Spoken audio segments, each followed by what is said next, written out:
राष्ट्रीय क्षत्रिय महासभा के समस्त पदाधिकारियों ने एक प्रेस कॉन्फ्रेंस के माध्यम से महत्वपूर्ण जानकारी साझा की।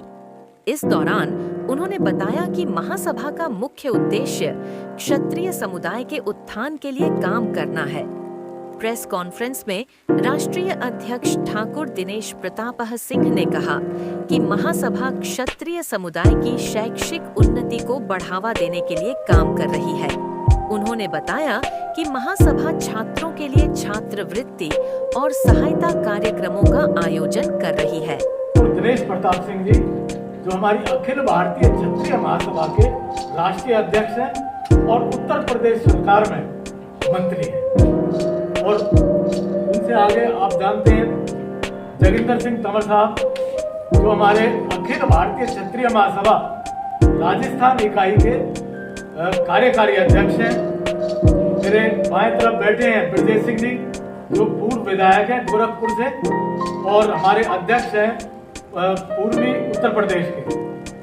साथ में बैठे हैं सतपाल सिंह चौहान साहब, ये हरियाणा की जो हमारी इकाई है अखिल भारतीय क्षत्रिय महासभा की, उसके अध्यक्ष हैं। मैं आपको संक्षिप्त में बता देना चाहता हूं कि अखिल भारतीय क्षत्रिय महासभा जो है यह हिंदुस्तान के अंदर क्षत्रियों की सबसे पुरानी संस्था है।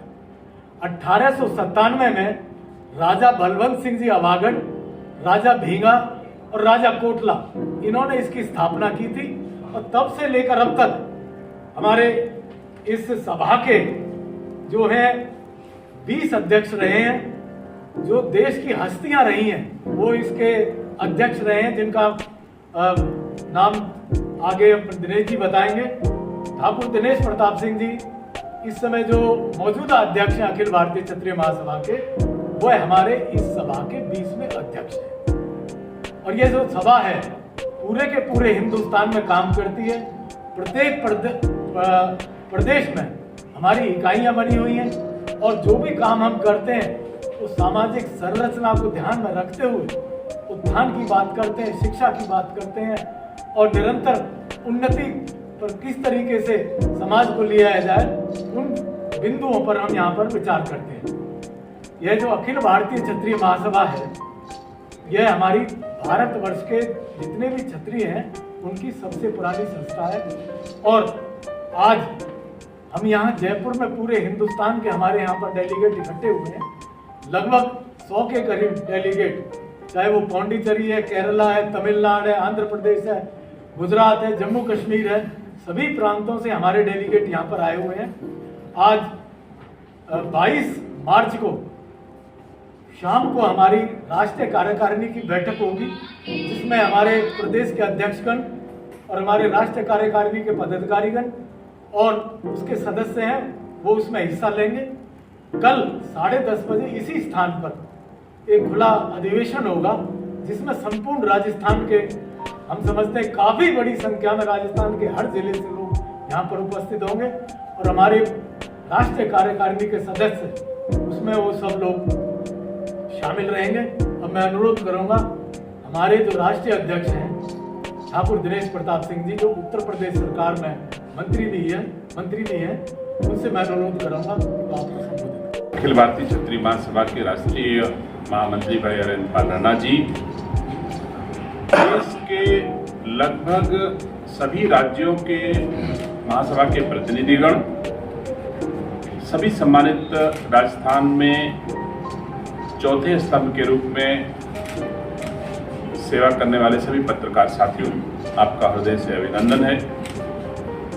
हम लोगों के द्वारा महासभा के द्वारा आज शाम को राष्ट्रीय कोर कमेटी की बैठक यहाँ पर आयोजित है, और कल राजस्थान के समाज के वरिष्ठ लोगों की एक आम सभा भी है।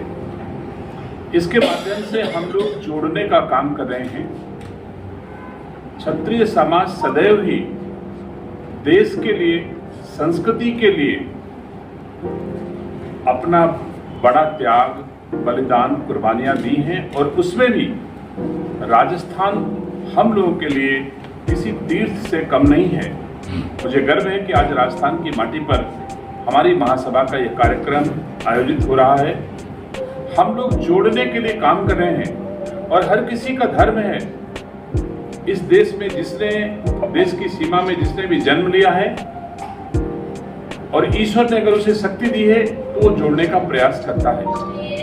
हम अपने महासभा के माध्यम से लोगों को जोड़ करके और उनकी सेवा करके उनको आगे बढ़ाने का हमारा प्रयास है। मैं उम्मीद करता हूं कि अगर हमारा समाज अपने देश के लिए, अपनी संस्कृति के लिए बहुत कुछ कर गया जो इतिहास के पन्नों में दर्ज है, तो हम उनकी संततियां हैं, हम उनकी संतानें हैं, हम भी कुछ ना कुछ करते रहें जिससे भारत का, भारतीय संस्कृति का, भारतीय संस्कारों का, हमारे इतिहास का संरक्षण हो, संवर्धन हो। वैसे मुझे गर्व है कि हमारे देश के यशस्वी प्रधानमंत्री आदरणीय नरेंद्र मोदी जी के कालखंड में भारतीय संस्कार, संस्कृति जैसे सागर की भांति लहरें उठती हैं सागर में और वो आसमान को छूना चाहती है। ऐसे भाव से भारतीय संस्कार, संस्कृति लगातार संवर्धित हो रही है। जब तक पाश्चात्य सभ्यता के पोषक लोगों के हाथ में भारत रहा, तब तक हमारी संस्कृति कमजोर होती रही और अब उत्तरोत्तर भारतीय संस्कार, संस्कृति मजबूत हो रही है। यही संघर्ष हम लोगों का, हमारी महासभा का, हमारा धर्म है, हमारा कर्तव्य है कि केवल प्रधानमंत्री, मुख्यमंत्री ही भारतीय संस्कार, संस्कृति के संवर्धन का काम ना करें। एक एक नागरिक का काम है भारतीय संस्कार, संस्कृति का संवर्धन करें और हम सब इसी भांति कहीं ऐसा नाम ना लिखा जाए कि हम कभी ना कुछ करने वालों में रहे हैं। हम कुछ करने वालों में हमारा भी इतिहास लिखा जाए, जैसा हमारे महापुरुषों ने किया है। भगवान श्री राम ने, चाहे जितने लोग राजस्थान की पावन भूमि में जन्म लेकर के और समाज के लिए, देश के लिए, संस्कृति के लिए न्यौछावर हो गए, बलिदान कर दिया, उनकी संततियों का, उनकी संतान का नाम भी उसी भांति जगमगाए। ये हमारी अखिल भारतीय क्षत्रिय महासभा का काम है और मैं उम्मीद करता हूं कि पूरे देश में अखिल भारतीय क्षत्रिय महासभा काम कर रही है और हम लोग वैसे जैसे भगवान श्री राम ने और राजस्थान के क्षत्रियों ने भी कभी किसी व्यक्ति विशेष के लिए अथवा अपने हित के लिए उन्होंने काम नहीं किया। जब भी मरे हैं, जब भी खून दिया है, तब भी समाज के लिए दिया है, देश के लिए दिया है, संस्कृति के लिए दिया है और ये भाव आने वाली पीढ़ियों में अंतरित होता रहे। ये जिम्मेदारी हर किसी की है कि आने वाली पीढ़ियां भी हमारे इतिहास को याद रखें और इतिहास से सबक लेकर के वैसे ही समाज और वैसे राष्ट्र के निर्माण में अपनी भूमिका का निर्वहन करें। यही उद्देश्य आज अखिल भारतीय क्षत्रिय महासभा के इस सम्मेलन का है। आप सबका हृदय से धन्यवाद देता हूं और उम्मीद करता हूं कि आपके माध्यम से राजस्थान के जन जन तक ये बात पहुंचे और हमारी आने वाली पीढ़ियां महसूस करें कि किसने कितना त्याग, कितना बलिदान किस रूप में किया है। हम उसकी पूजा करें, उसकी आराधना करें और उनके पदचिन्हों पर चलते हुए एक संस्कृति, संस्कार समृद्ध राष्ट्र के निर्माण में अपनी भूमिका का निर्माण करें। हम आप सब लोग इस बात को समझते हैं, जो कुछ किसी से छीना गया हो और जब जिससे छीना गया हो, अगर हानि उठाने वाला व्यक्ति सक्षम होगा तो उससे भी छीनना चाहिए। अगर हमसे कुछ छीना गया है और अगर भगवान ने मुझे शक्ति दी है तो मैं भी उसे अब छीन ही लूंगा, इसमें कोई दुराय नहीं।